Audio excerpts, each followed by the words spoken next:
اللہ فرماتا ہے میں تمہیں جھونک دوں گا دوزخ میں اور تم کیا جانتے ہو کہ دوزخ کیا ہے؟ دوزخ کیا ہے؟ اللہ تعالیٰ نے قرآن پاک میں اس کے متعلق فرمایا ہے وما ادراک ما ہی نار حامیہ، تمہیں پتہ ہے کہ یہ کیا ہے؟ کہ اس دن دوزخ کے سلسلے میں، اور نبی پاک صلی اللہ تعالیٰ علیہ وسلم سے جبرائیل امین نے قسم لے کر کے فرمایا یا رسول اللہ صلی اللہ علیہ وسلم، اگر دوزخ کے اندر سے ایک سوراخ کھول دیا جائے دنیا کی طرف تو پوری دنیا صرف اس سوراخ کی گرمی سے مر جائے گی، پوری دنیا میں موجود لوگ ختم ہو جائیں گے اگر ایک سوراخ دوزخ کا کھول کر کے دنیا کی طرف کر دیا جائے۔ اور یہ بھی فرمایا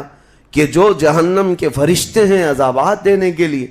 ان فرشتوں میں سے ایک فرشتہ بھی دنیا میں اتر جائے تو اس کی ہیبت سے لوگوں کے بھیجے پھٹ جائیں، اس کی ہیبت سے لوگ زمین بوس ہو جائیں، بے ہوش ہو جائیں، ایک فرشتے کو دیکھنے کی تاب نہیں رکھتے دنیا میں۔ عزیزان گرامی وقار، وہ ہے دوزخ، یہ ہے جہنم، جس کی متعلق ابھی میں نے جو کہا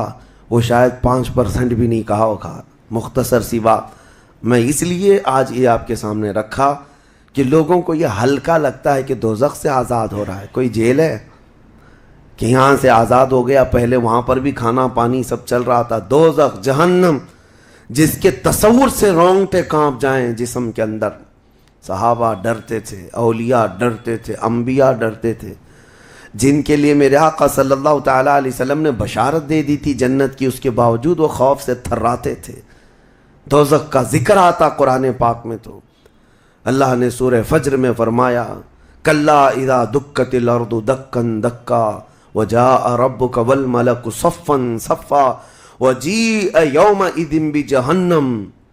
یہ وہ دن ہوگا جب پوری زمین ہلا دی جائے گی، ہلا دی جائے گی، سب کچھ ہل جائے گا، اور فرشتے صف در صف اللہ کی بارگاہ میں ہیبت سے کھڑے ہوں گے، کسی کی بات کرنے کی ہمت نہیں ہوگی، اور اس وقت دوزخ کو لایا جا رہا ہوگا۔ اور دوزخ کو لائے جانے کا جو منظر بتایا گیا ہے، اللہ اکبر، 70,000 فرشتے جب اسے کھینچ رہے ہوں گے، پورے محشر میں ایک ہلچل ہوگی، پورے محشر کے میدان میں ایک عجیب سی ہلچل ہوگی کہ جہنم کو لایا جا رہا ہے، دوزخ کو لایا جا رہا ہے، اور ہر ایک ڈرا ہوا ہوگا، نہ جانے کس کا نام آئے گا، پتہ نہیں کس کو وہاں جھونکا جائے گا۔ اور دوزخ کی زبان بھی ہے، وہ آگ اگل رہی ہوگی اور جہنمیوں کی طرف بہت تیزی سے دیکھ رہی ہوگی، یہاں تک کہ ایک حدیث میں یہ بھی ملتا ہے